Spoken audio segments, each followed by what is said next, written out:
welcome back to another episode of Unfiltered Romance Nights. We are your hosts, Colleen.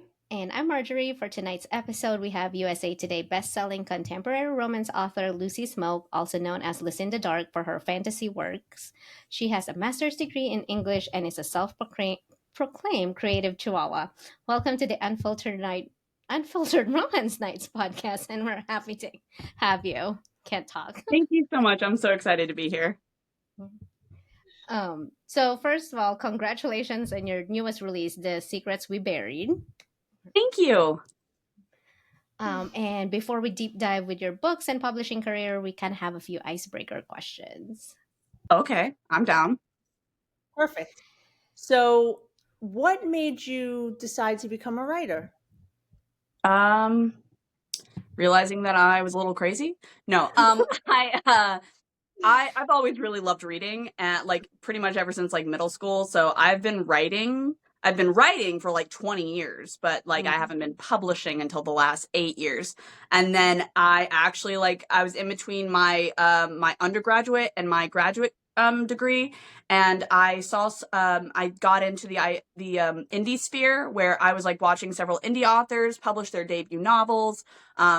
And there was one author specifically that had published her first debut work, and it did really, really well on Amazon. And I got like an arc of it, and it wasn't a genre that I really like normally would have read, but I loved the book and I loved her, and she shared her story online and she shared it with me. And it was like one of those, like, you know, she was in the hospital, had taken some time off of work, and she had a dream, and she's like, you know, I've always wanted to write a book. Why not?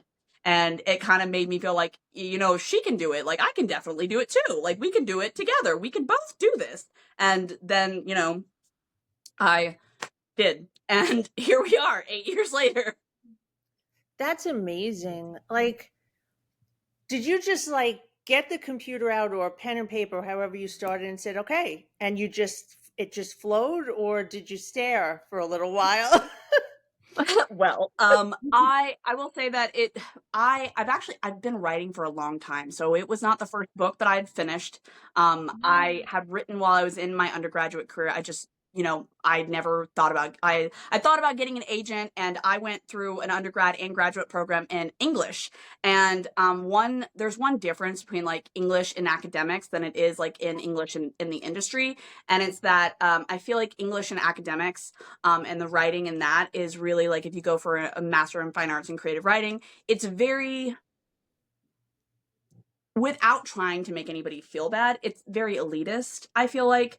And there's this stigma and like negativity against like indie publishing, against popular genre like romance, and popular genre is what I loved to read. So I was always, I don't want to say like aggressive, but I was definitely always very like, I did not agree with a lot of professors in terms of like what they considered valuable and what they didn't consider valuable, because I consider all styles of writing valuable, and I'm very like against anything banned. Even if I would never read it, if I would never let children read it, I don't think it should be banned. But regardless, so when I started writing the book that I initially published, my very first debut novel, I was actually working in a library. I was a research assistant at a library. I actually had like 2 or 3 jobs at the same time.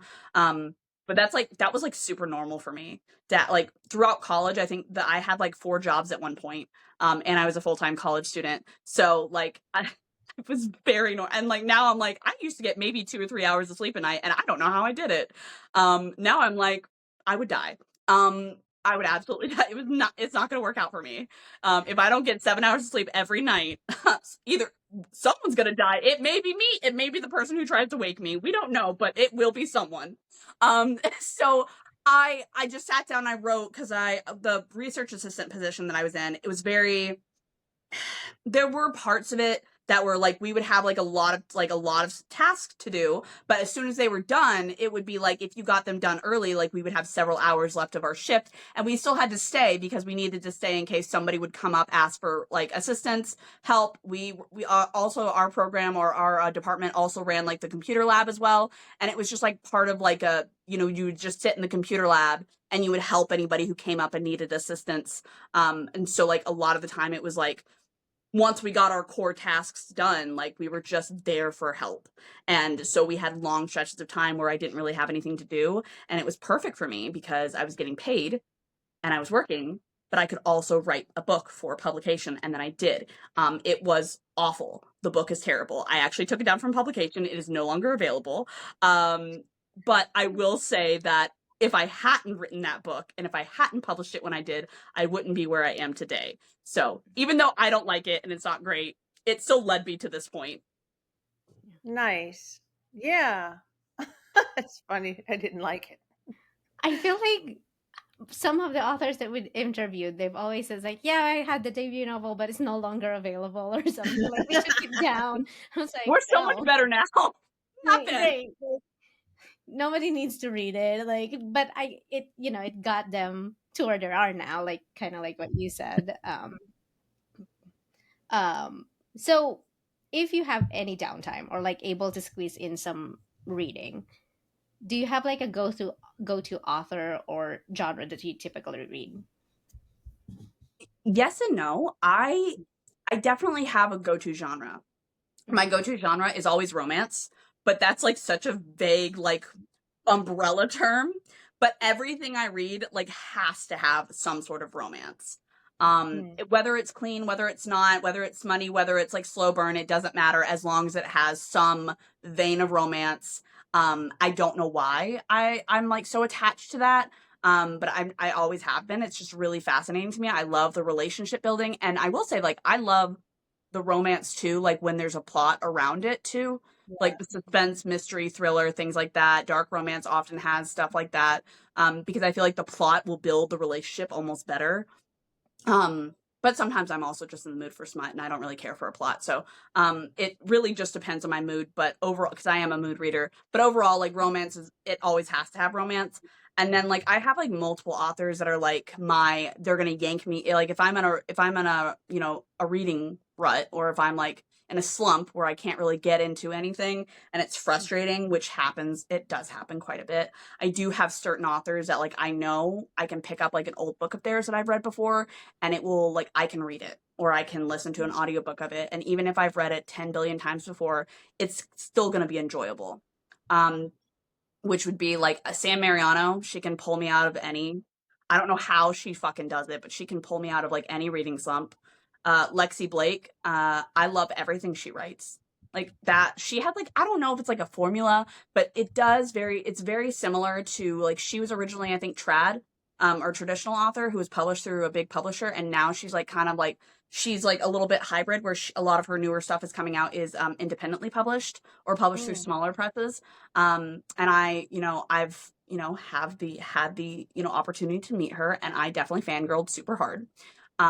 It was really funny, but she pulls me out of a good reading slump, because like I know any book I pick up from her, I'm just gonna enjoy. It's gonna be a good time. It's gonna have a good romance. It's gonna have a little bit of suspense, a little bit of like and it's always gonna have like a really like a good dominant like partner in there, whether that's a woman or a man, because she also writes BDSM, so a lot of her stuff has BDSM, and it's like some like she's got certain series, but I will pick up almost anything from her. I also really, and it's also, I will say that sometimes it's not authors specifically that I'll pick up, but a series that I'll pick up. Like I'm not going to pronounce this right. I'm just going to warn you right now. I'm terrible at pronouncing things. But Lindsay Sands' Arjano series. It's like it's an interesting like vampire series, but it's like 37 books long. There's a different couple per book. And but like in some of them, like she's got like an almost overarching theme in multiple books, but you can pick them up at any point and like read them however you want. And it's a great series. I enjoy it. Anything from a Nalini Singh I could pick up and just I would have a great time. She's amazing. So those are some authors and some like series specifically that I would just anything from them would just get me out of a slump, which is really nice. Yeah, because those slumps could really just take you out. And if you don't have like a certain, like you said, formula of like how to get out of it, it could be. I had one, what was it, like over a week. I just everything. It was like DNF, DNF, DNF. I'm like, I'm not even going to count it because it's not them, it's me. Yeah. Yeah, I know. I think that's why my go-to is Mafia. It will always take me out of a slump. Mafia. It doesn't matter what mafia, just any mafia. Yeah, I mean, I usually just do dark, but like mafia, yeah, any mafia book usually. But I do have go-to authors that I read, but for the most part, I will like, if it's newer kind of thing, I will like read mafia because I know it will just take me out of the slump. I know there's gonna be like dark vibes in it, you know, dark themes in it. Um, and usually the guy is always the alpha. Um, I love it when they are. And when they're so down bad for the girl, like they're just like, I would burn the world for you. It's like, yes, that's all I want. That's it. Like, just, that's all I want. yeah, but the catch-22 on that is like if it's a good mafia book, then it's still gonna put you in a slump because now you're I like, know, oh, right after you read a really good book and you're like, oh, I'm never going to be able to get those hours. I can't reverse time and forget it and then read it again. But I wish I could. you know, it's hard. I mean, I think it's like, or one of the things that one of the series that I would um go back to if I'm like, because I can breeze through it, is the Mindfuck series. That one I would, if I'm like really like I don't know what I'm gonna read, so I'm just gonna reread this one. Well, you Is know, it? CM Owen slash Christy Cunning slash ST Abby, she always had like a really good writing style that could just grip you and like make you interested. I will say I agree with that fully. Like her writing style has always been one that I could just jump into and really get into immediately. It's funny, it's deep, it's introspective, it's interesting, it catches your attention. So I totally see where you're coming from, and I think that's a great series. How many times have you read it, Marjorie? I don't know because it's usually like if I'm in a slump and I can't get into anything, I would go back to it. I'll read it and then I'll be like, okay, I'm ready to kind of like, I love that you have that though. Like you're like, oh, I'm in a slump. You know what's gonna fix me? ST Abby. She'll fix me. I should fuck up my head, give myself a mind fuck, and I'll be fine. Everything's gonna be great. Are you in Oh my god, that's funny. I usually just go for like a no plot, allspice book, like a reset. Yeah. Carolina Cox is good for that. I mean, love the name. therapy? I didn't even think about that. Oh boy. Okay, let's just switch gears a little bit now. What about, do your friends and family know the books that you write, and have they read them, and are they super supportive? Yes, I will say that my friends and family, they do know. Supportive is a different. That's different. Oh, I will say my friends are super supportive. Like okay. I write a lot of found family, and it actually took me several years to realize it's because I have found my own found family. I live a couple hours away from my closest relative, even though I talk to them on the phone and I go see them regularly, and I fly up to visit, or I fly out to visit, or I drive to visit, whatever. And I do see them several times a year, but with my family being so far away, my friends are the closest people to me. So like they are my emergency contacts. If anything happens, if I get into a car accident, we've all been friends though for like over 10 years. So they've known me since before I became a published author. And they've not changed one bit. Like they knew me when I first started and was struggling. They know me when I'm successful. They've always, really been there for me. And oftentimes they'll like go with me to signings too. Which I think is lovely. I think that's fun. I enjoy bringing them to me, bringing them with me, not to me. But then one of my friends lives with me, and she is like a really, really big reader. So she does love my books. Her mom and her sisters love my books. So that's really nice. And she's lived with me for a couple of years now. And I'm really close with her family. So every time they're like, have you released a new book? We want to hear about it. But I was raised by my dad. So he's not really a romance reader. He doesn't read a whole lot. In fact, he only reads 5 books. It's the same 5 books every single year. And every time he calls me, now he uses that as like a brag.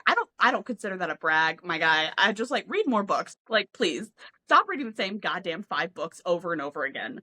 And they're all about like business and money and life and success and self-help. And there's nothing wrong with that. But the same 5 ones every year. And what's funny now is he'll tell his friends and they're like, no, you don't. And he'll call me and be like, list them off. And I do. I'm like, Who Moved My Cheese? How to Win Friends and Influence People. Rags to Riches. There was Poor man, rich dad, poor dad. Like, I start naming them all off, and he's like, yep, she's right. These are the same exact 5 books I read every year. So it's not that he's unsupportive. I will say, like, once I started actually being successful and I saw like a monetary like uptick, like I now like, this is my full-time job. I don't have to have a day job anymore. I'm very grateful for that. And I was able to like afford to purchase a house and, you know, pay off some debts and things like that. Once he saw that, that's when he became supportive. So initially, not so much. Same thing for my other family members too. Like, they were not really supportive like in the beginning. And I will say, like, even now they're not as super supportive. And when I think family members, I think my grandmother.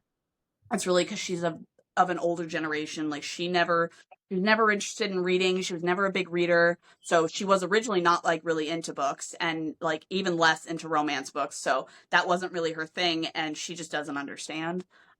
She appreciates that I'm able to come visit her as often as I am, and I'm able to like take time off of work, which just means I'm bringing work with me. So she appreciates that, but she doesn't really understand what I do or really care. Yeah. Okay, fair enough. um okay, this is an interesting question, and I don't know if you're going to be able to answer it since I've read how dark your books get. I will do my best. Yeah. If you could live in any of your books or series, which Ooh. book or series would it be? You bitch. How dare you? Why would you do this to me? That's why it says like I don't know if you're gonna be able to, because I read them.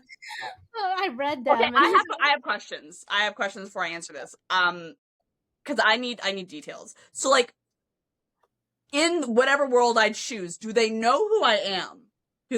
Am I one of the characters, or am I just myself? You could be whoever you want to be. If you want to be a character, I love it. I'd be fine with just being myself. I don't want to be my characters. I put those bitches through hell. Absolutely You not. sure did. Like, you don't want to be Avalon. therapy and like they have problems. I don't want that. maybe Yeah. kind of like be a side character of your, like you'll be you, but like as a side character, I guess. Would they know who I am, though? That is very important, because if they know that I'm the author, I would not want to be in any of I them. think it's safer if they don't know. No. Okay, good, because if they know who I am, I'm dead. That's just, I'm done. dead. But if they don't know, I could probably maybe survive. A good side character. Maybe Gods of Hazelwood. I feel like that would be easier a little bit.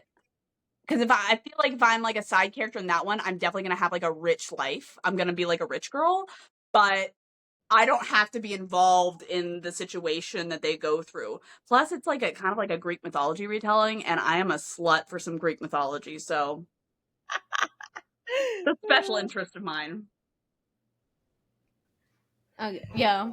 I mean, Sick Boys is very dark, so I think that we'll pass. It's like attached to the Sick Boys universe, so it's like a best of both worlds, girl. Best of both. True. Worlds. That's true. Yeah. I mean, not to get too far into it, but that poor girl, Avalon, holy shit. Like, I would have checked out. I'd have been like, you know what? We're not going to do this. This enemies to lovers. Just kill me. And I've had a shit life. I can be over this. I mean, I love that their story, Dean and Avalon's story. I love it, but I was like, I probably like book one. I'm like, I'm out. I'm moving somewhere else. I'm out. I'd rather be poor somewhere else. Like, well, you know what? She hung in there, and now she's rich. So right. True. She got a reward. She's had to get kidnapped, almost murdered a couple times. It's fine. But boy, when that in book 3, like when Dean was the one that needed saving, she pulled her big girl panties on, and she was just like, "Let's do this." Absolutely. Right. Yeah. She's everything I wish I was. She's very strong. I would say that. Like, even at her lowest, where when she was depressed and just like kind of like, I'm done, she's still real. Absolutely. Everything I wish I was. They're one of my Roman Empire couples. I always go back to them too, because I'm glad to hear that, honestly. that's the very first series that I read from you, and I was like, oh, I love this one. I was like, it's kind of like one of those things, like, I wish I could reread it again, but then when I reread it, I was like, well, at least I know which ones to avoid. Kind of. There's some certain parts, but Yeah. That series killed me. Anywho, we'll get into that. Let's see. Okay, so this is interesting. You've written standalones and series. How do you determine which books will get a series and which will strictly stay standalone? I have honestly no fucking clue. I do not determine shit, y'all. It is not me. I am the car, not the driver. It is. I wish I could tell you. I have no idea. Um, I will say, like, I think I like series better in that because I'm a very prolific person. I'm a very prolific author in that, like, I like to talk a lot and I like to write a lot. Um, so like I'd say series are more like akin to my writing style. So standalones, I feel like if I try to do a standalone, it's very, very difficult. But the standalones that I do have, those kind of happened in terms of like I had a story in my mind and I wrote the story and it just happened to end at a point where I was like, this can just be one book and that's good. So it wasn't really like I'm not like I am a planner, but I'm also not a planner. I have like an overarching plan in my head, not necessarily written down, and I'm like I kind of know where I want to be, and I know certain things. I know like the key points. I know big, important, or hidden aspects, and that's it. All the other little like details and stuff like that just come as they come. So Okay.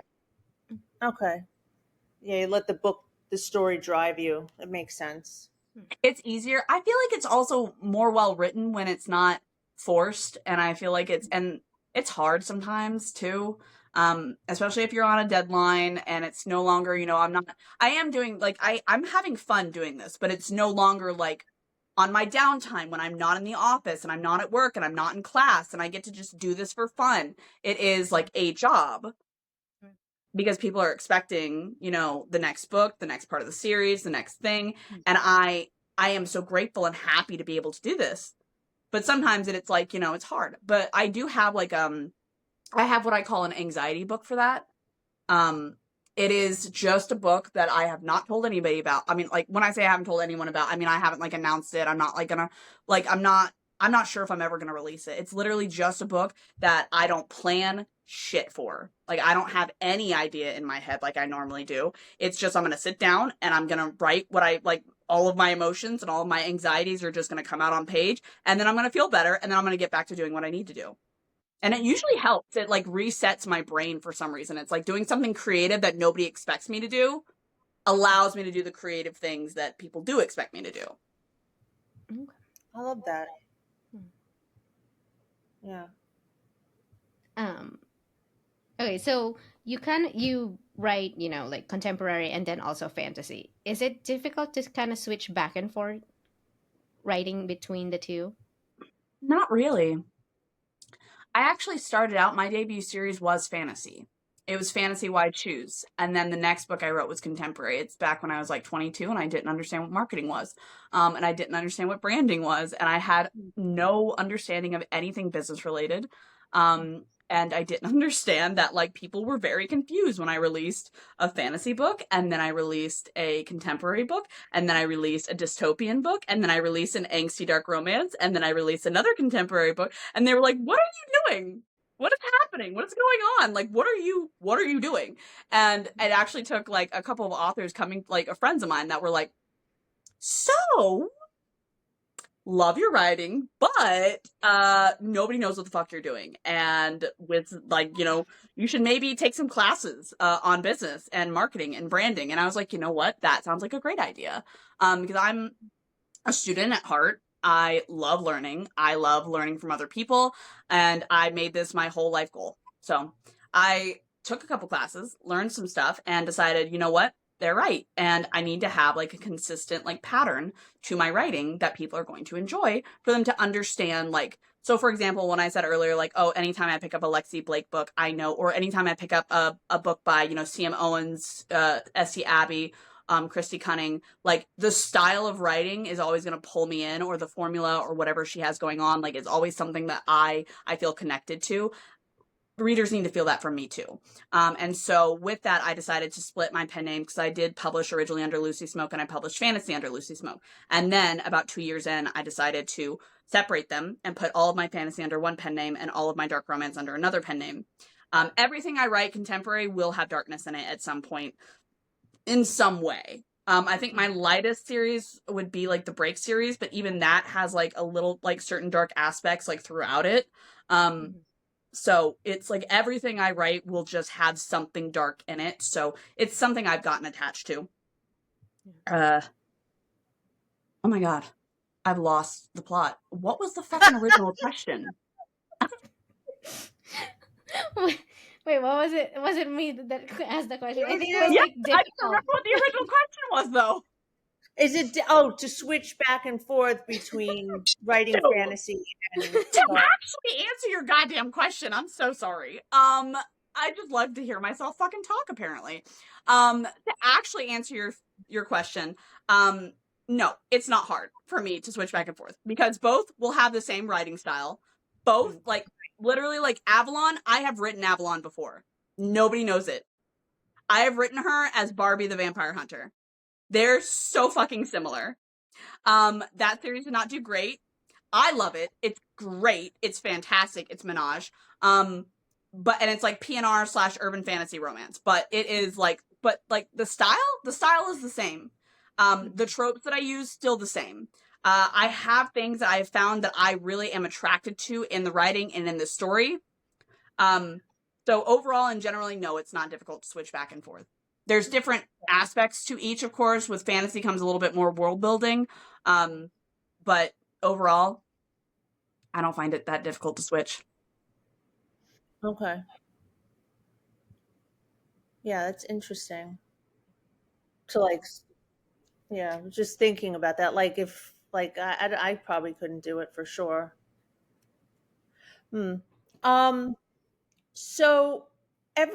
So let's just say it's the new year. When you start a new year, do you say to yourself, okay, this year, 2025, we're doing X amount of releases, or is it kind of you just, again, let your writing and your books drive you?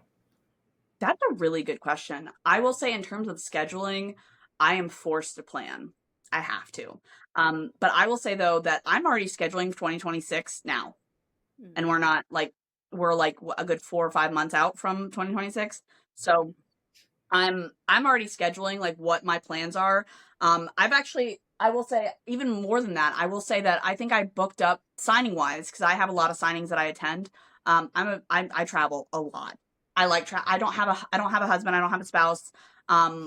I don't have a husband, no wife, and I have no kids other than, my fur babies. But I have a friend that lives with me, and so she watches them for me. And she watches my house, which is why I love her living with me, because it makes life so much easier. Yeah, so because of that, like, I have the opportunity and the access to be able to travel a lot, and I've always wanted to.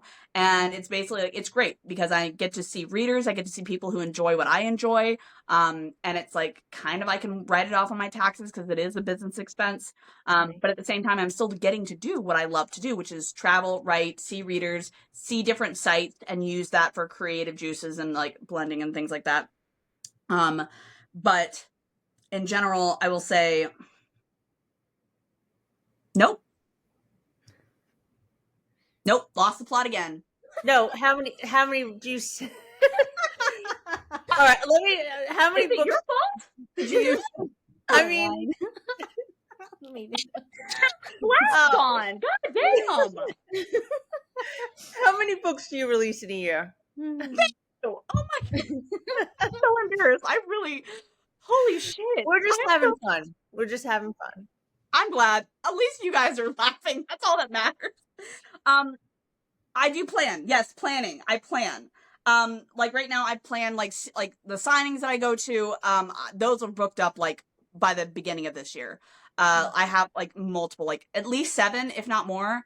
And I try, and I've had a lot more people reach out to me and like invite me to other signings and offer to have me have at their signings, and I would love to, but like I've learned like I can't do too much, and I can't write, I can't publish anything like that. So I'm already scheduling. I'm like booked out for the rest of 2026, and I've already started booking for 2027.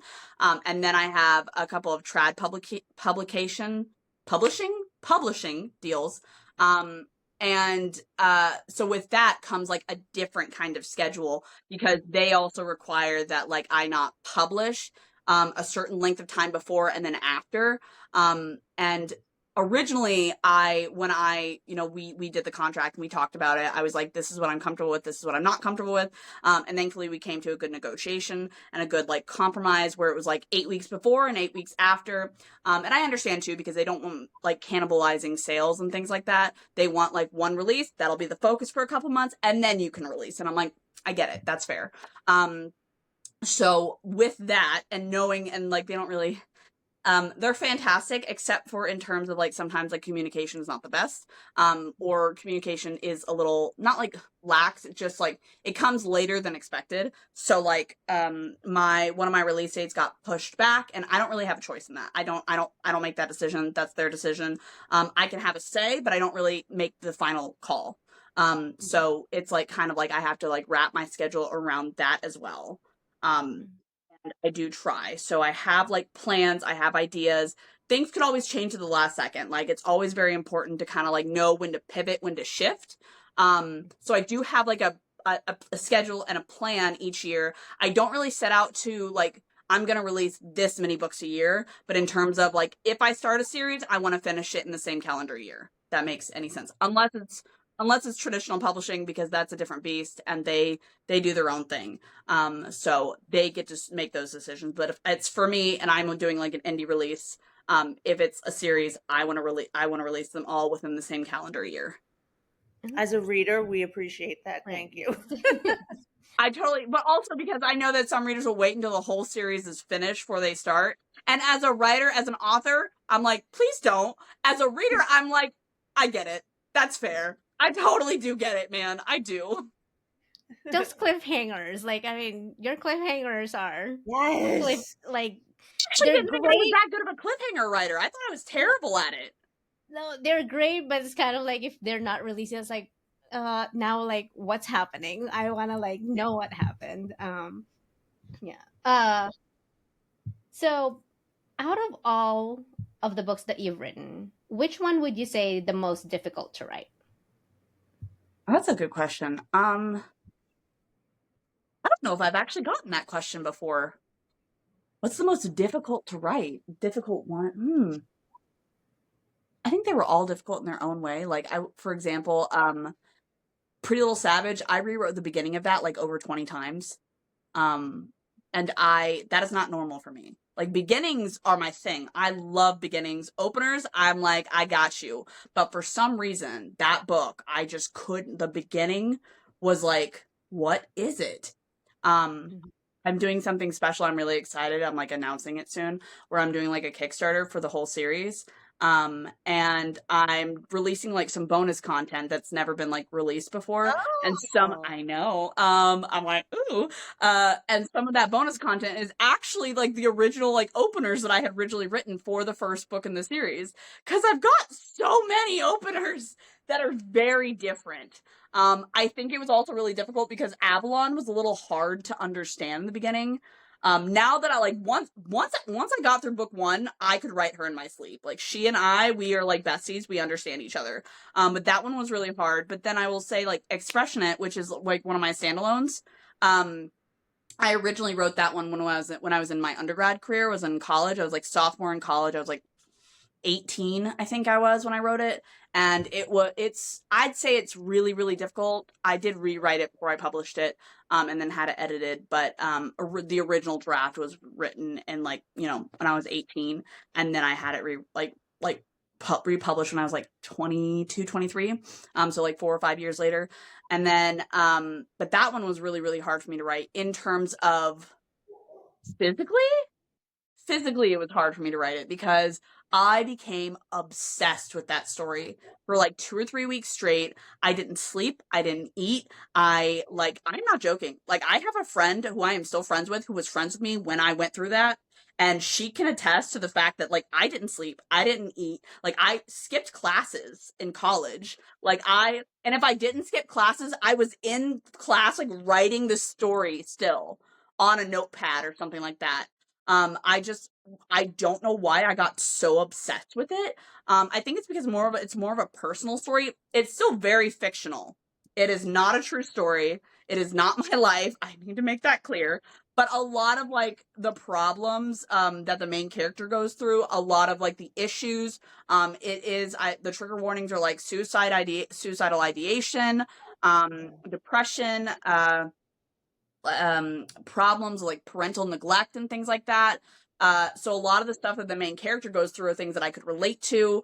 And then, like, her coping mechanisms were very similar to my coping mechanisms. So it was like a very personal story, but physically I just got obsessed and I was just like, I can't go this long without sleep anymore.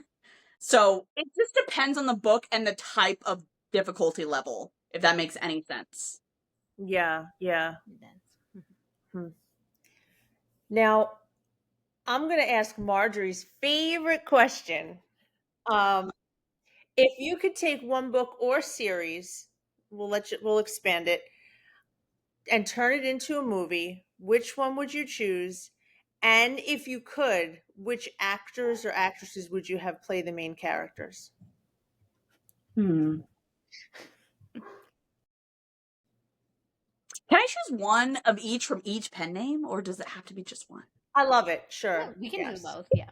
Okay, I would say I think I would love to turn Sick Boys obviously into a series, a TV series. That would be fucking amazing. Like, God tier.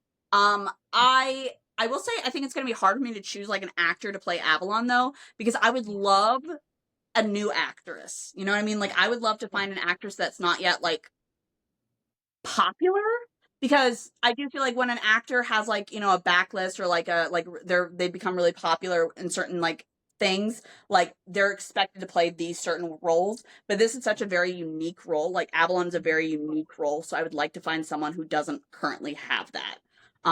So I would struggle to find somebody specifically to her. We'll say, though, I think Dylan O'Brien would make a really good either Luke or Abel. I love Dylan O'Brien. He's so hot. He's so attractive. Good God, that man. Woo! I don't know who would play Dean, though. Has to be like a tough exterior too. Yeah, like someone who's, like, really tough looking, but also has, like, puppy dog eyes a little bit. You know what I'm talking Oh, about? what's his name? He has to Oh, be hot, dang it. like Yeah. But He's real popular. He was just, oh, shoot, I'm the worst. Can you who Google is it? What is that guy's name? What the hell? Start Googling it. I don't honestly, I don't also watch a whole lot of TV either. I don't watch a whole lot of TV anymore. I watch a lot of I don't anime. either. yeah. I When don't either. to me, like, the actors or actresses that I know are like from early 2000s and the 90s. Those, like, the rom-com stuff. And I'm like, I don't know who the new ones are. So No. I don't know. That's, like, really freaking hard. I do like, in my mind, I can picture what they look like, but I'm like, I don't know who that actually, like, a person looks like. Oh, I I love Jacob Elordi. I do love him. don't know He's a who that is. complete the guy from Euphoria, Kissing Booth, tall. Oh, I what was could that see him. show? I could see him. I could see him kind of being Braxton, honestly, because Braxton has, like, that boy next door, like, all American jock, like, vibe, because you don't expect him to be as psycho as he actually is. Oh no. You know who would be a great Dean? The guy. Wait, is that the same guy from Euphoria? The one that Cassie ends up with, but they're not really together. Other girl. That's him. Is that him? You're right. Nope. I don't know. I don't know if he would be a better Braxton or fucking Dean. I'm Either one. saying Dean. And then we've got Austin Butler too. Austin Butler. What character does he play? Because I don't remember the actors' names. He did the Elvis Presley. Yeah. The new couple years ago. I don't think I saw it. Taron Egerton. He could. I love that we're sitting here, we're putting Like, a cast we're like, together, we're doing it. we're casting it. I mean, hey, I would love to see Sick Boys as a TV series. I Heck would It love would yeah. be it's got like thriller shit and suspenseful shit in it. I think it could make a great TV series. For fantasy though, I think that I would love. I feel like Barbie would probably be easier to do, but I would personally love to see Mortal Gods as like a TV show. And Mortal Gods is similar vibes to the Dark World, like to Sick Boys, in terms of badass female main character, scary as fuck male main characters. It is why choose. Um, but like it's three brothers and like an assassin essentially. And it's set in like an academy for like demigods. So like but there's also like this oppressive regime. There's like a god council, and they're doing some shady shit behind the scenes. I can't really say too much without spoiling it, but you get the vibes. The vibes are there, and the girlies love the vibes. So yeah, I think that would do really well too. And also, I think like all the female main characters in Sick Boys are all like very strong. Like, I mean, they're perfect for the male main characters that they're paired with. I think that every female main character I write has some sort of strength, whether physically strong or otherwise strong. Yeah, because even like Riley, when you meet her in the trilogy, you wouldn't think she would be kind of like, could hold her own against Abel. But oh, sorry, Colleen, my bad. No, it's okay. So I told It's you who okay. it is. No, I know who Riley is, and I kind of figured her and Abel were going to end up together. Yeah. Um, I did love. I would say this: the friendship between Avalon and Braxton. I love that. It's like the brother sister You relationship. should have I heard love. the theories in the beginning. Oh my god, I loved those. Oh, they were fantastic. I had one reader who actually like she went through the books and like pulled quotes, page numbers, and everything, and was like, and she was like, I think Avalon and Braxton are actually related. And she had like quotes, and she's like, this is why. She wrote like a thesis, and I was like, you know what? I know I'm the author, but now I'm not so sure. Like, you might have. I was like, are they? Are they? I don't know I anymore. thought there was going to be They a could. relation I too. mean, I they texted could you because I didn't early say on. there isn't. There could be. there could be. I'm Yeah, I convinced mean, she came through with some like really good theories and had me convinced before I'd even written the rest of the series. yeah. I did love that friendship because he was protective of her. Like brother. Okay, so this is gonna be interesting because you have lots of different couples that you've written. Which couple is the one that readers ask you the most about, if there is a couple? It would probably be Avalon and Dean. And a lot of people ask me if they're going to have kids. The answer is no. They're not going to have kids. No, those two are too obsessed with each other to ever have children of their own. If they did, it would probably be like adopted, but even they both have like fucked up parents. They both have fucked up pasts. Like, I do not see either of them having children. The rest of the guys, that's a different story entirely. Abel will for sure have at least 3 minimum. Homeboy wants so many kids, but Dean and Avalon, it's just them. Yeah, but I think they would be good aunt and uncle. Like Oh for yeah, the other. for sure. Because like that, they're not responsible for another living human being, and they don't have to like give up time with each other, like unless they want to.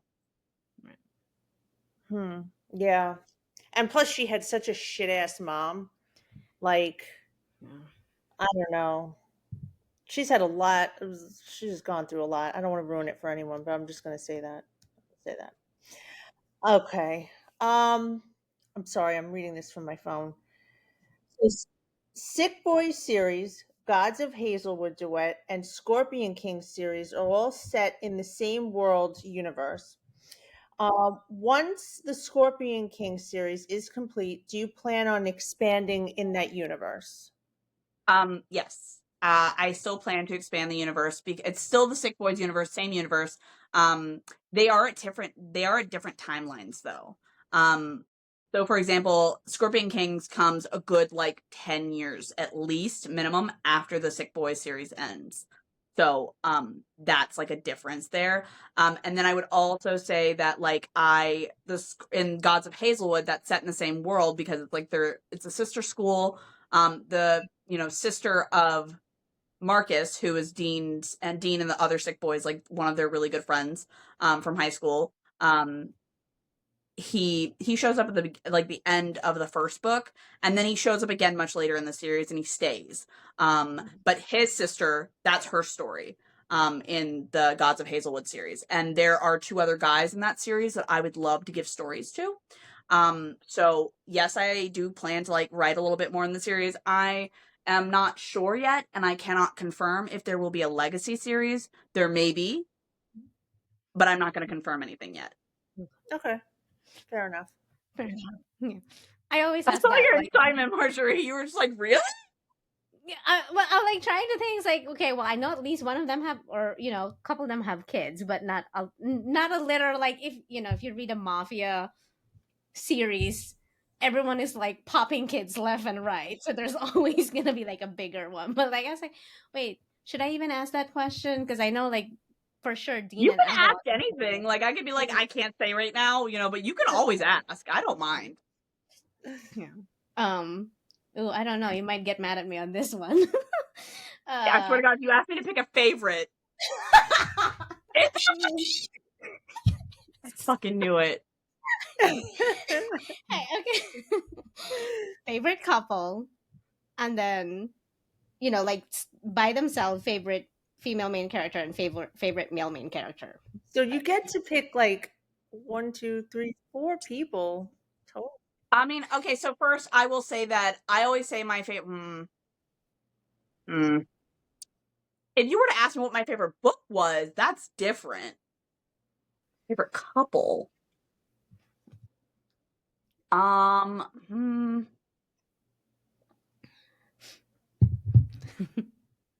gonna start somewhere easy.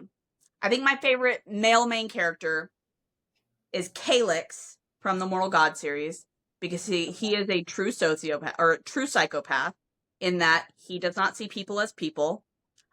He does not have the same emotions that human beings do, and he sees people as possessions. So I find him fascinating, and very crazy. So I like him. He is number 1 because I need therapy. So he is my favorite male main character. Favorite female main character. I think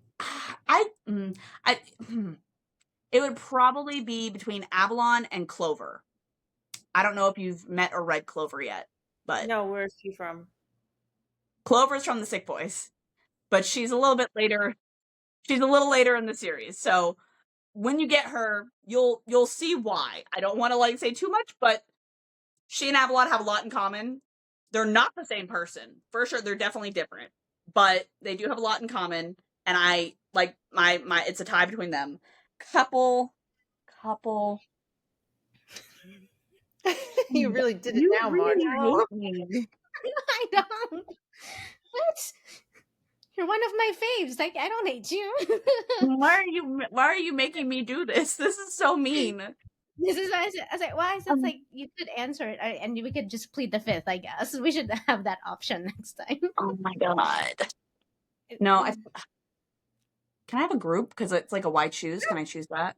Yes. Okay, then I'm going to choose the Scorpion Kings group, because right now I'm so in depth in their relationship that I'm really enjoying it. It's a nice little like collab. She's got like Avalon vibes in that she's very badass. She's also very vulnerable too. But the guys, chef's kiss. Okay, they're nice. They're fun. They're having a good time. I'm having a good time with them. She's having a great time. Yeah, I bet. I get, like, why does she have to choose? Like, if she can have them all, She why doesn't. not? She can Right? have whatever she wants. She just- Listen, this is my world, and I can say you can have whatever you want. Just because I can't doesn't mean you can't. Right. Right. That's right. Let's see if we can make these questions any harder. Oh, maybe we can. Um, Give us 3 words to describe your books. If you want to separate it by your different names, that's fine. No, I could probably describe, like, all of my books have the same writing style, even if they have different stories. I would say, ooh,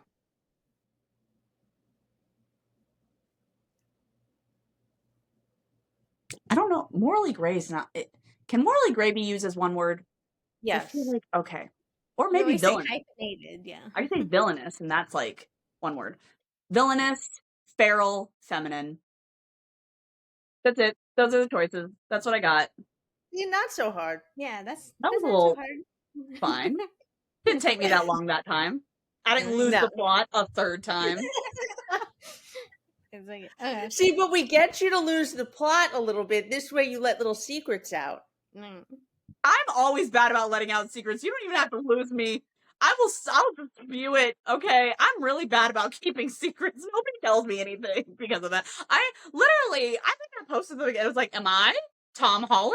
Because I cannot keep a secret. Is that why my publishing house didn't tell me until 24 hours before they released the book cover that, like, they were doing a book cover review? Because they knew I wouldn't be able to keep it back? You know, that's actually very smart marketing-wise for them. Yeah. You wouldn't get ahead of them and like surprise cover I would reveal. absolutely reveal it way too early if they had told me any earlier, because I am not good at keeping secrets. Is that the mafia one? Yeah, Right. Married to the Mafia. Pre-ordered that one because I was like, oh, mafia. There you go. It's not as dark. It's like a dark rom-com. It's still mafia. Okay, good. As long as you know. Yeah. Okay, so we're gonna try and get you to spill some secrets, maybe.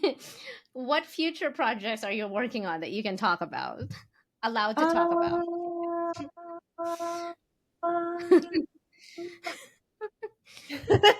Just like loading, I don't know.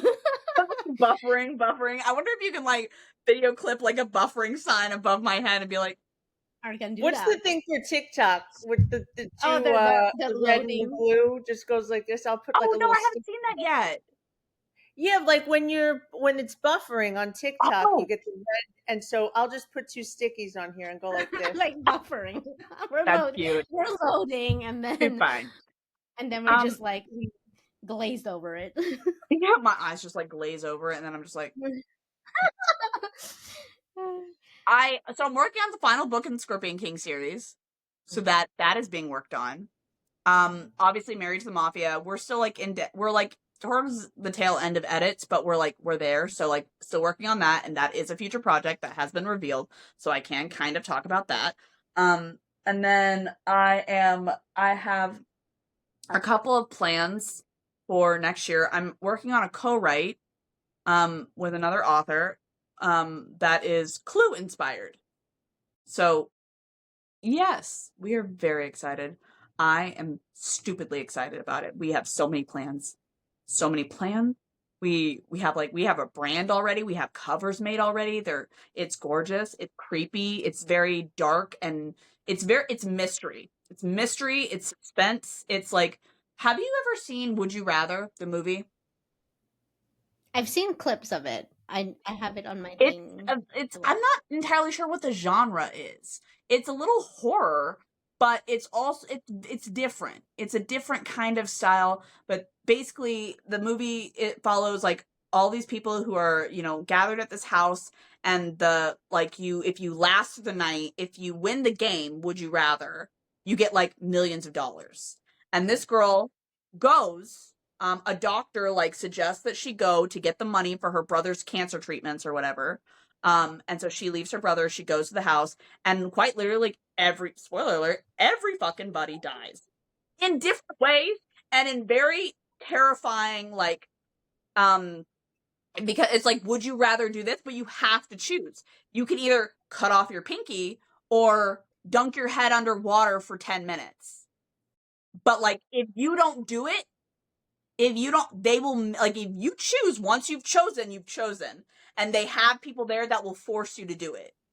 Mm. So like, one girl decides to, like, instead of I think it was like either she take like a cyanide pill or she hold her head underwater in a barrel for like a certain length of time. And when she tried to come up, they had people come over and like shove her head down and hold her under until the time was up. So like yeah. So it's like really scary, very Clue-esque, very like who's gonna die next, like who's gonna survive.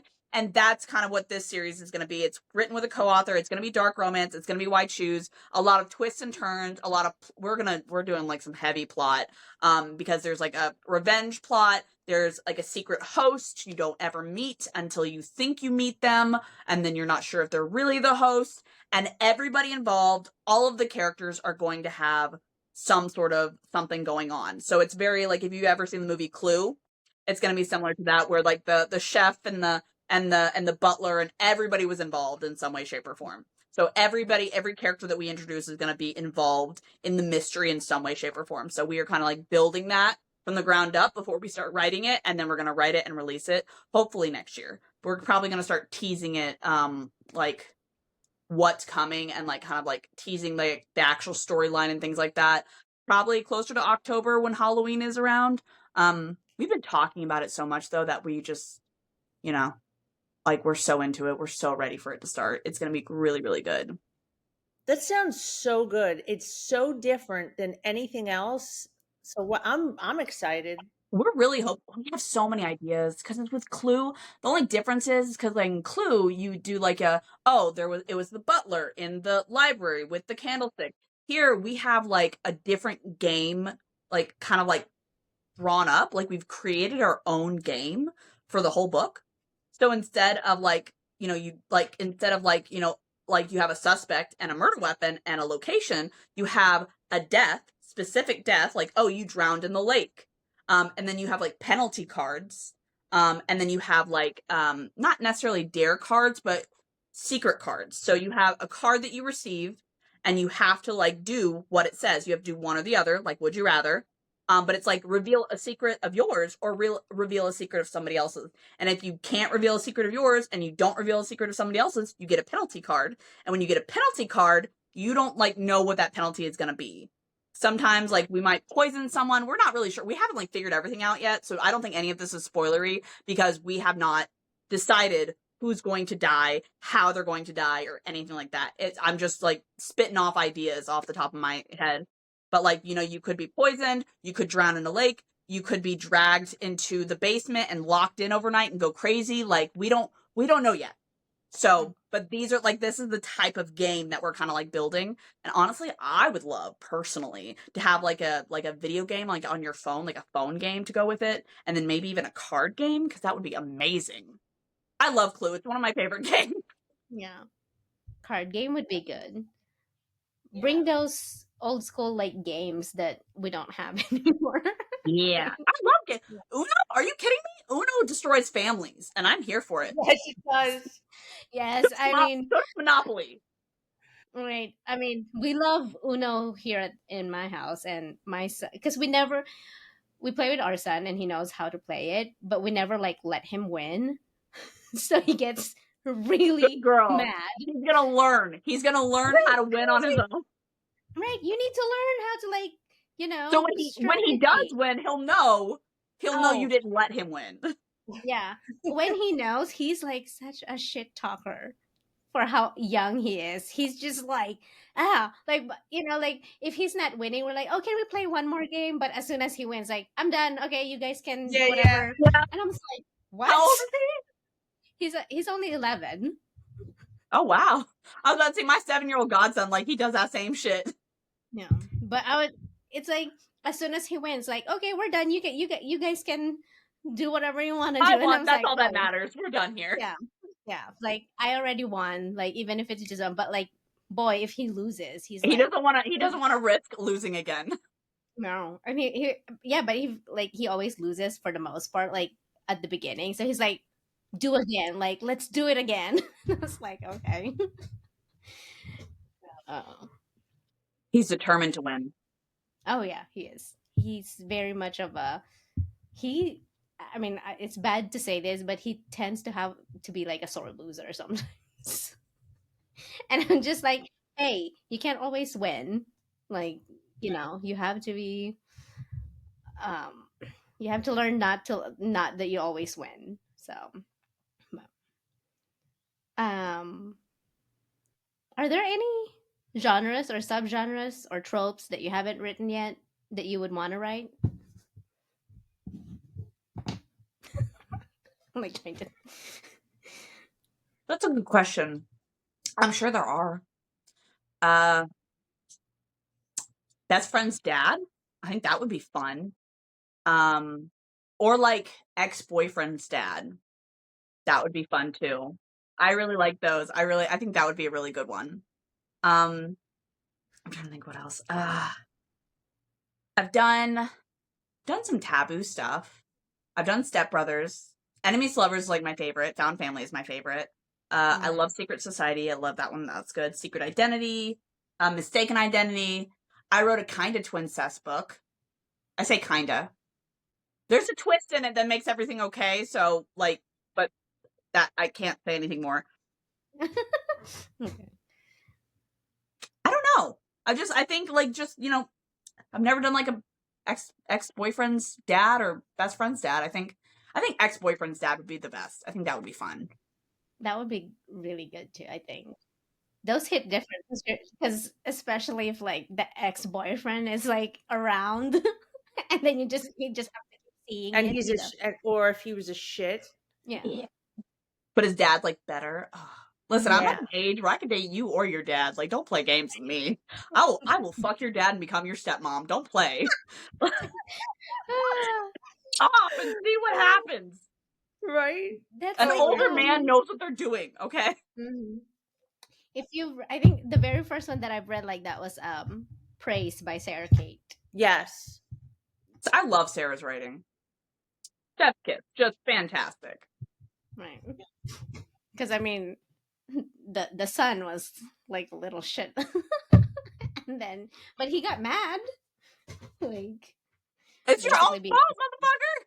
right? Yeah, you should have handled your business and treated her right. Right? Like, if you had just been a decent person, none of this would have happened. So this is really your fault. Or maybe it would have. Could have been both. If you were both good, it could have happened. Yeah, wasn't there like a book like that where, or was it Actually, an you know what? I would love to write that. A guy I and his did read a dad. book like that. Right. I think it was called Feral. Oh yeah, it was like was it like the dad and the son, right? Yeah, but she only ended up with the dad. What book was yeah. that? It's called Oh, Feral, I think. What was By- her name? Was that Kay Webster? That's not Kay Webster, is it? No. I forgot the name. I don't even know. Does she still even write? I don't see. I haven't seen her. I haven't seen her. So, but it was No, Kay Webster. No, the woman that wrote this. I forgot her name, but Feral Wasn't is the title. wasn't if it's the same one? Wasn't he like an amputee also? I don't know, but I know he was he lives in a secluded like Yes. house, and then she came there to interview him or something. I don't think I've ever heard of this one, but it sounds good. Yeah, so she ended up like staying there, but like interviewing him, and then they were attracted to each other, and then I A guess family why choose. That's what I want. I could write that. That's that. I haven't done that yet.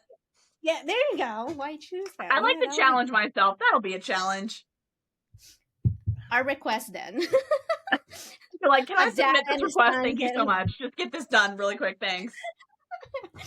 Whenever you have a chance. Just in my, abundance of free time. Yes. Oh, right. Hey, even if it's 3 years. Oh, I from found now. it. Oh, you found Selena Moore. Selena Moore. it.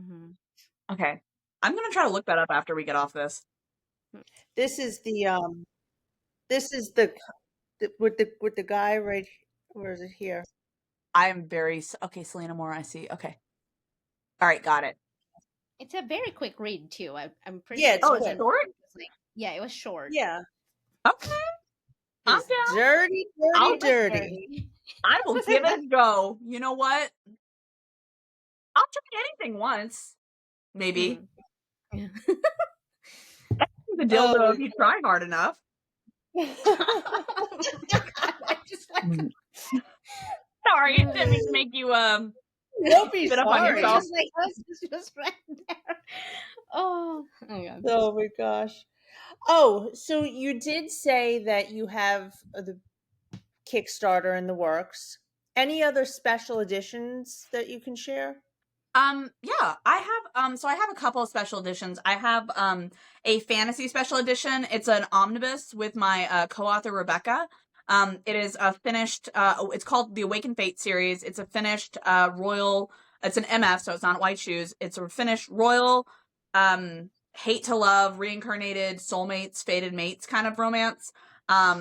She hates him. He's her bodyguard. She ends up as a fugitive on the run because her father's assassinated. This is not spoilery. It's like within the first like couple of chapters of the book. And that's like basically the whole plot line for the rest of the series, that she is on the run and they have known each other since they were children, and he is her bodyguard. He is a noble, but basically they were friends when they were children, and something happened where he started being really mean to her. She hates his guts, thinks he's an asshole, thinks he's basically just trying to ruin her fun, and she doesn't get to do anything fun. And she ends up having to go on the run because her kingdom gets like taken over by a psycho who wants her to marry him, and she's like, absolutely not. People die, and he's the only one left to pretty much take care of her and protect her. And she has never been outside of her capital city in her life. Like, she's never traveled. She's never been anywhere. She doesn't understand the world. She's never even seen most of her country, or her kingdom. And now she's on the run and like having to like live in brothels and like travel. They fall off a cliff. Like, her whole life changes. She was this really girly girl, long hair, very pretty, like very quintessential princess. She's the only heir to the throne. And now she's like, basically come down to the real world, and he's the only one taking care of her. So we do have an omnibus special edition for that. It is really only sold at signings though. And then I also just got this, my Sick Boys omnibus special edition. This is these are the same thing. It just has a reversible dust jacket. So this is one side. It's like a discrete side. And then this is the other side with Avalon, or how I picture Avalon on the cover. And then it also has obviously like the digitally printed edges, end pages, and page art is actually really spicy, so I probably shouldn't show that to you. It is really spicy. It's a little racy. Like, you see some butt cheek, so it's a little racy. It's got special formatting and things like that. It's the first 3 books in the series. But yeah, so this is it, and then I have Gods of Hazelwood has a omnibus special edition. I've got a couple of them for different series, but this is like this one, the Awakened Fates one, and Gods of Hazelwood are the primary ones. Since this is only the first 3 books in the series, the Kickstarter is all of the books in the series, and it's individual books. It's gonna have like dust jackets. It's gonna have digitally printed art, like digitally printed edges. It's also going to have like so it's gonna have dust jackets, and then the hardback has a separate cover that's like an art piece with like embossed foiling and font on it. And then it's gonna have obviously like special interior formatting, and it's also like, we have stretch goals, so like if it does really well, we're hopefully gonna do like black pages. We'll see how that works. Yeah, so we've been working on that for quite a while, and it's kind of because readers have like, I feel really bad that there are some readers who can't go to signings, who can't travel, can't afford like certain things. And with like Kickstarter, you can do like you can do payment plans, which is a new thing that they're doing kind of. And I'm like, that's great for people who can't like, donate or like pledge or like, really like give up $200 at a time, or something like that, because I'm all about accessibility to my books. That's why I'm like, I have my books in libraries. I have it on Kindle Unlimited for a reason. I try to do audio when I can. I'm all about accessibility. So we're doing the Kickstarter for the readers who want to be able to get the special editions that are exclusive but can't travel to signings and things like that. So yeah. I can travel, great. but I am still going to get it. It's gonna be so cool. I just actually got the end pages today, and I was like, oh my god. It's really funny. The girl who's working with my designer, I messaged her back. I am not professional. Apparently, I'm not professional at all. So I was just like, she sent me like a mock up, and I was like, I'm pretty sure my panties just crawled off of my body and walked away because they were on fire. So thank you so much. This is lovely. I approve. Thank you. The approval stamped. And she was like, I spit out my drink. How dare you? And I was like, I'm sorry. If you wanted to work with a professional, maybe you're in the wrong industry because it's not me, babe. I think like if people are working with like romance author, like especially like the dark romance, like how it's going right now with like the illustrations and stuff, it's like I don't think if you're expecting it to be like safe and stuff, I was like, you're in the wrong industry. Do you have any idea how often I just spend a day just going through like really like a lot of dick art? So much dick art. Like so many NSFW artworks. I go through so many male models that are like half unclothed. And honestly, at this point, I'm like, I'm not even interested in your body. I'm just interested in how interesting you are. So like, it's like I'm immune now. All right. Well, I mean, what was it? I think Dean isn't he pierced Jacob's ladder, right? If I remember correctly. Or no. Or somebody. Was it Dean? I thought I it think was he has Dean. a Prince Albert. Okay. Yeah. And a tongue ring? Huh? What? And a tongue ring? Tongue ring? I don't remember. But somebody No, I Yes, don't he remember. does. Dean does. Okay. Absolutely. Yes, he does. Yeah. All right. No, I because think I got confused because I have another character that does have a Jacob's ladder. okay. Well, anyway, I think it was one of your books that I had to like Google. What are these? I don't know what these are. So I was just like, like you Google and you're not like prepared for the images. I was like, oh, like close. Like, okay, now at least I know what they're talking about when they're like, right. Yeah. That's hilarious. You're like, you have me on a watch list somewhere.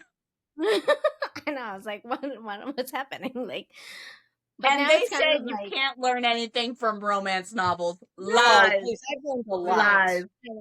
I know. I was like, I always like joke around. It's like, can you get this? And he's like, no needle is like my husband's always say it's like no needle is gonna go near anywhere. Well, I mean, I have learned about like the piercings in the dick. Like they can't have sex like after they get their dick pierced for quite a while, and then when they do start to have sex again, like it's like several weeks that they have to wait, and then when they do, they have to wear a condom. And not just for like safe sex. So even if they're like with a partner or like a wife or whatever that they trust, and they don't have their, even if they're trying for a baby, it's like you still have to wear a condom because it's still so new and it's still kind of healing. The ball could fall off and like then it can come off inside of her. And then like there's also other things that aren't piercings that you could have. So that's an interesting thing to find and be disturbed by and think about on a regular basis. I don't know. It's like if you've read C.R. Jane's, her main characters all have different things going on down there. And Is reading her right now, and she's losing her fucking mind. I've been like messaging CR every time she comes. My roommate comes to me. She's like, "Is she okay? What's wrong with her?" And I'm like, "Let me ask her real quick." I just finished the second one. Well, because like what? One of them at least is just a tattoo. Like the beginning was just a tattoo, and then as we go through the books, they keep getting worse. And I was like, well, even like the third book, and I was like, that is an interesting. I don't know what you even call it. She has told me there hasn't been any beating yet, and I am interested to find out if or when we can find a male main character that has beating, because I would be very curious. Like beads, the like jewelry type beads. Kind of. So it's a term. Maybe it's called pearling. I don't think it is, but it could be. But so men can get kind of like inside piercings. It's not really a piercing, but it's like they get beads or balls like put underneath the skin of their dick. Oh. Like ridges almost, but it's like it's surgically done. Oh, okay. So you know how like when you go into a piercing parlor and they like if you want to get you want to get a piercing right here, they have to kind of like cut open the skin and like set it inside. So they do that, but there's no outside portion of it. It's just like a bump or a bead like underneath the very like the subcutaneous layer of skin. Interesting. Now you can write that now. I know, but I would love to find somebody who's already written it so I can see what they did after I write mine. Oh, sorry. You don't have to like do the research. No, but I want to know what it's like. I would like to see it. Now, I'm not if I find out somebody has read it and now I really want to write it, I'm not going to read their book until after I write it because that's just who I am. I don't want to risk shit. So like I have to write my book first and then I can read it. I don't know. Maybe I'll write it anyway. We'll find out. Write it. Write it. Yeah. I'll read it. You're like, not to like pressure you or anything, but write it. Right. I mean, if I ever read somewhere, hey, maybe, I don't know, like C.R. Jane still has other books that she's writing in the sports genre, and they just keep getting not worse, but like they're getting creative with their accessories down there. I mean, I like men who don't care. I like men who are so obsessed. They're like, I don't care what's going on. Like, I'm here for you. You are what I'm here for. I don't know if you read Heather Long's 82nd Street Vandals.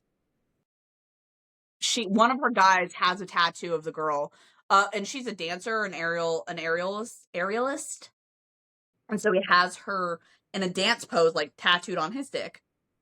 But he does not care about any. He's not into guys. But if she's getting fucked by a guy and he wants to eat her out, he'll still eat her out. He does not care. He's like, you're just there? I don't care. I remember there was a scene where like the other guy was like, dude, you don't have to like lick my dick. And he's like, it's not about you, bitch. He's like, it's about her. That's what I'm here for. You're just in the way. The fuck? And I was like, that's what I want. Yeah, I mean, although Heather, she makes me cry. How dare she? Like she hurts me inside. So good and so bad at the same time. I can't do a lot of crying. I always have to like space them out. Don't worry, you don't cry until much, much later in the book. Series, not book. Series, because it's like a longer series. It's a long series. It's finished, thank God, but it is a longer series. Oh, it starts off with a 1-star review. Nope. Well, is it about sex? Sold. We always do that. Like, why did What they rate star? it 1 Sold. Right. Because some of these 1 stars are like, well, did you even actually read it? Because I feel like you didn't read it when I read that 1-star review. I like bad reviews. I don't care. Like, I mean, like, I don't care. When I say I like them, I mean, like, I don't care about them. In that, like, so many authors get really sad and butthurt, and they're like, oh no, like, they don't like me. I have depression. I don't like me, and I do it way better than you do. So, like, I don't mind bad reviews at all. I also went through, again, the undergraduate and the graduate program in English, and those bitches are mean. Like, English majors are mean. They will rip you to shreds, and I survived that. I'm fine. So, like, a bad review, and especially if it's a 1-star, if you feel the need, if you're so mad at the book that you feel need to 1-star it, and review it that way, and, like, say something nasty about it, I'm like, I made you feel some sort of way, and I'm proud of myself. Yeah. I like that. That's a good outlook. It just is what it is for me. Like, I don't, like I said, again, I can be mean to me way more than anybody else can be mean to me, and I'm way better at it. So, you can't hurt me anymore. It's fine. They already contributed to your success by reading it anyway. Right. I'm like, you still read it. You feel some sort of way. You're welcome. Yeah, you can't take those page turns back. Right. You made it through that ending, and you still had like, well, you know, you obviously like it at some point because you made all the way through the book. Yeah, and if you liked it, the only reason you're 1-starring it is because you liked it and you're mad. You're disappointed. And I'm fine with that. Yeah. Mm-hmm. That's a good point. Like I mean, I've read like 1-star reviewers just like, okay, now you're just being petty. That's different. It's just a book. It's a book, and it's not personal. I don't take it personally. I try not to take it personally. So I like it. I try not to look at like bad reviews, but like on occasion, like I don't know why, but sometimes people like will tag other authors in them or tag the author in them, and or like I will say there was one book talker who was reviewing my book. She did not tag me in her video, to be clear. But I follow her and I really like her like stuff, and I think she's funny, and I like her like videos and stuff like that. So she was doing a review and she like held up Sick Boys, and she's like, I could not get into this. She's like, I was really excited. She's like, I love the author, but the book was not for me. And she's like, the main character was a bitch. And I commented and I was like, yes, she is. You are fucking right. And it's like the thing, and she's like, no, I can't believe you saw this. And I was like, why? I'm not offended. You're totally right. She is a bitch. So I like, if the review is right, like you can't be mad. I mean, I would say though, like, yeah, I mean, she got better. I think she just stands up for herself because nobody was standing She up for is a herself. bitch. Like, she's not nice. She definitely. Now, I understand the reason behind it. Like, there is a reason for her personality. It's a protective measure, it's a coping mechanism. She doesn't trust anybody. And with good reason, she's been taught not to trust anybody. Even the people that you would expect to trust without fail, she cannot trust. So there's a reason for her being the way that she is. But I totally understand people who are like, I couldn't get into it because she was a bitch and I couldn't like relate to her. Totally understand that. I don't think every main character needs to be likable. They just need to be relatable. That's it. So I mean, I fell in love with her. I mean, like but I think see why she was the way she was. Like I could understand where she was coming from. Like, as you read the stories, like, okay, well, you know why she is the way she is because of all this list. Like something happened to her. I Um, would have hated it more if she became extremely weak and beaten down. You know what I mean? Like I don't want to read a character like that. I want to read someone who's going to persevere and she's going to get through it. yeah. she and she did. Before I ask this, Kolleen, have you read the first full book? The three books, yes. Okay, cool. I will say, and I'm not gonna I'm gonna be a little vague, so like viewers or listeners don't like get ruined. No spoilers, but she goes through something in the end of book 1 that is like really traumatic and is really rough, and and I did that kind of for a reason, and a part of me did that is because I wanted it to be obvious that like it's because she was so strong. You know what I mean? Because she was such a physically strong, mentally strong, emotionally strong. She could handle all of like the abuse that her mom threw at her. She could handle all of like the problems that the sick boys threw at her. Like she was physically strong, but at the same time it still happened. Like still bad things could still happen to her. And I wanted to make it obvious, especially to readers or anybody who has like suffered or been a victim or been a survivor or done, whatever, and had like certain experiences happen to them. I wanted it to be like clear, like it can, and bad things can and will happen to anyone and everyone. You don't have, like, it doesn't make you weak. And just like Avalon was not weak, and she wasn't weak before, and she wasn't weak after. And it did not change who she was as a person at her core, because it never will. So that was really important to me to kind of like make like a really big like part of the like her storyline. Yeah, I like that because I've seen other female characters where that similar situation happen, and it kind of like takes them a little bit longer, or sometimes it just change their whole personality, and it kind of like instead of coming out strong, they're kind of, They break down. they break down. It's like a protective measure, though. It's not like it's not intentionally like that they're not strong. Is that like they curl into themselves as like a protective measure. And I did want to showcase like a female main character that did like not like the opposite, because in a way she kind of did curl into herself, where she was like her and Dean were good, then they weren't, and then he came for her at one of her lowest points, and they were kind of okay, but she wasn't okay. Right. And then she had to be brought back to him. You know what I mean? I also feel like it's not as interesting when they get together really early and everything's fine and dandy and everything's perfect and rainbows and sunshine really early. I need them to fight for their romance and for their love. It was definitely a push and pull. Like they would be like, "Oh, we're kind of okay," and then, "No, we're not okay." And it's like at some point you're like, "Are they actually going to end up together, or what's happening here?" I'm like, well, there's the question. Like, I love that question, making people question. Like, is it actually what's going to happen? Is it she wouldn't actually kill them, would she? Would she? You know what I mean? Like that wouldn't actually happen, right? Yeah. But she was prepared. She was prepared to like, because one thing I love about her, she would choose herself. At the end of the day, she'll like, I'm choosing myself, so I'm prepared to like kill all of you all. Yeah, yeah. So I love that. And I think that's why Dean was obsessed with her. Like her personality is just, she's the perfect female main character because I don't see anybody else could like go toe to toe with Dean and survive. No, even Riley said it. Like when Yeah. everyone said stay away from the sick boys, she's like, right. And she did. She held her ground with them.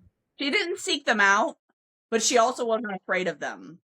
That was the point, is that like she wasn't actively going after them, but like they, of course, realized that and wanted her under their thumb, and she was like, I'm not gonna cave to your demands, but I'm not gonna fight you, I'm not gonna cave to your demands, I'm just gonna do me and you can figure yourself out, kind of. Right. Right. Because I she love wanted to be that. left alone. Yeah. She just wanted to go to school, do what she had to do, and be left alone. Yeah. She just wanted to like get me to college, graduate college, and then I can go off somewhere. Like get me out of here. Yeah. I do have a question, and maybe it's already answered and I just don't know. Do we ever see Mickey again? Is it Mm. Mickey? Mickey. Oh yeah, the friend. You're talking about the Yeah. friend, right? Yeah. Yeah. Yes. Because I thought for a minute at the party, then she's like, oh, the side profile. I'm like, oh my God, it's going to be Mickey. And then it was that bitch. I forgot her name, but I couldn't stand her. It's Mickey. Oh no, it's not. Damn it. Yes, you do see Just, Mickey. Mickey has a book. Mickey has a book. So go through the series. You'll find it. It is the only book in the series that made my editor cry. It was oh, rough. That was rough too. yeah. All right, I'll have to keep going. But what was surprising, it wasn't the scene that I expect. I'm not going to tell you what it is, but I will tell Marjorie. It was not the scene that I expected her to cry at. It was a different scene that I didn't cry at, and I was like, "Why are you crying over that?" She's like, "It's just so," and she told me, and I was like, "Okay, that's not what I expected you to cry over." But so she cried over something completely different than I expected. But that book was rough. I would say it's like usually like with your books, I was like could read them like in one sitting, even with the cliffhangers and all that stuff. That one I was like, I need to take a break. I need a break. You need like I a need a mental break. health break. You're like, I need some ice cream. I need. Break. And I was like, but also, and then I was like, I'll probably like take 10 minutes, but I need to get back because I want to know. But if this is stressful, like I we really have like it. I really like it. It's a good. I think it brought the whole series together, and without giving away too much, Colleen, I will say that the final like ending, like the epilogues of the final book in the series, kind of that was where I actually saw it starting. Like the original opening of the whole series was kind of the ending of the series. And I found that fascinating that that's how it ended up there. Yeah. It was the perfect ending for that book and the conclusion of the series. Like, considering who the characters are in that book, I'm sure, like, without telling you anything, but Together like, in I the know. end, it's a big happy family. right, yeah. But it was the perfect ending. It was one of those like, oh, they're still fucked up. They probably need therapy, but we're alive and we're together, and that's what matters. That's all. Yeah. They can all be fucked up together and like still, like that's the thing with them is like they accepted who each other is for who they are. They didn't try to change it. I mean, even with like how controlling sometimes Dean is, he would not. He didn't change Avalon like other MMCs you see that like try to change the main character, but Dean is like he's just like the psychotic controlling boyfriend, but but He's very also knew protective. He's possessive and yeah, protective. yeah, but he also knew how Avalon is, and he was just like, She yeah, would never that's let who him control her. Like, even if he tried, she'd just like, motherfucker, please. Right. Please. Yeah. You'll be the one that's like following me anyway. That's what that's what But happened. she's like, you're in love with me. You're gonna let me do whatever the fuck I want. Pretty much. He gets Like, don't annoyed act when like you're not. right. He does kind of like does that like whatever, I'm not in love with you, but then he does he still follows her. Like Of course he does. Of course he does. well, you did say that do you have more signings for this to get through this year? Yes, I have. So I'm going to Sinners and Stardust this month. And then I'm going to Book Harvest in October. I do have another event. It's not a signing though. It is like a I guess I kind of do have another signing. So I'm doing a conference in Anaheim, California, but that's like an author conference, a business conference. It's not really like a reader conference or reader thing. But before that, in like Huntington Beach, I think, is like 30 minutes away. There's a Mystic Book Box. They have a bookstore. Me and Heather Long are going to be there at the end of October. So Fun. For a little reader meet and greet, like signing thing. Nice. So yeah, those are the events for this year. We're gonna see her. Yes. No. We're not. No. You should. You should. I've seen Not you. in I've Florida? met you already last year in Sinners and Oh, I Stardust. thought you were talking about Heather. I thought you meant like Heather, like you wanted to have Heather on. I was like, you should have Heather on. She's so Oh, funny. No, we're like No, I think you're not going to what's it called? The one Wanderlust. we just- No. no, Wanderlust, no. the one we Oh, just got tickets for. Fangirl. Oh, I think you are. Yeah. Yeah. Yeah. Fangirl? Yeah. Yeah. Okay. Okay. Good. All right. I'll be there. We'll be It's there. in We Florida. got. It's not that far. Yeah. I'm the one flying in. Yeah. Oh no, yeah, me- you have to fly in. Although I'm probably gonna fly in too. I don't drive in Florida. No offense, Colleen, but I won't trust Florida drivers. I don't have a choice. You don't. You 2 live there. hours. It's too late for you. Yeah. I've been here 6 years, so I'm that's so it. sorry. I keep telling her to move up here. She wouldn't move up here. Nope. She's like, no, I can't stand the cold. Can't do it. It's not. Mm-mm. I mean, Also, she lives in St. Augustine. That's got a lot of stuff there. You told me yourself, Montana doesn't have anything there. Yeah. yeah, that's true. I mean, we have like skiing and stuff, but you don't like the cold, so. We could go hiking. We could go to the glacier mountain. We can hike. Oh, can we? Yes, and then we can swim in those cold rivers, No. or maybe say hi to the Really? bears. Is that what you want to do? Absolutely not. I You mean, could also move to Florida. You could also go Yeah. and like go swimming lived in the in beach, Florida. in the I lived warm in water. Go to zoos.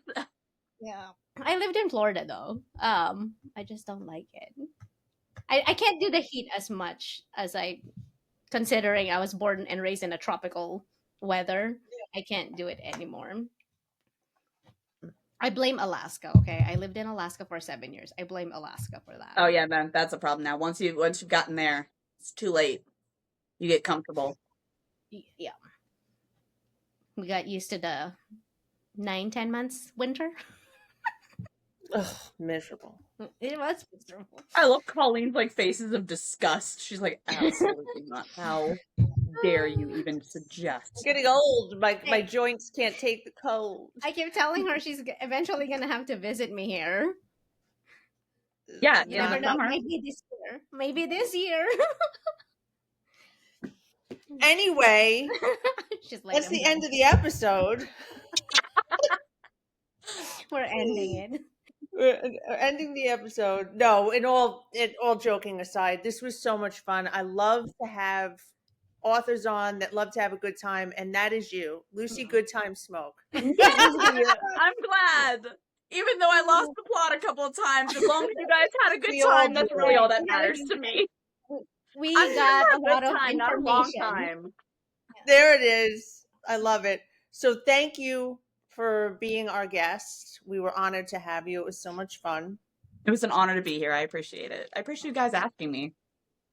Absolutely. And for our listeners, be sure to follow us on our socials. Don't forget to subscribe to our podcast so you don't miss out on any episodes. If you have any authors or topics you'd like us to discuss, you can send us a DM on our Instagram at Unfiltered Romance Nights. Well, that's all. See you next time. See ya.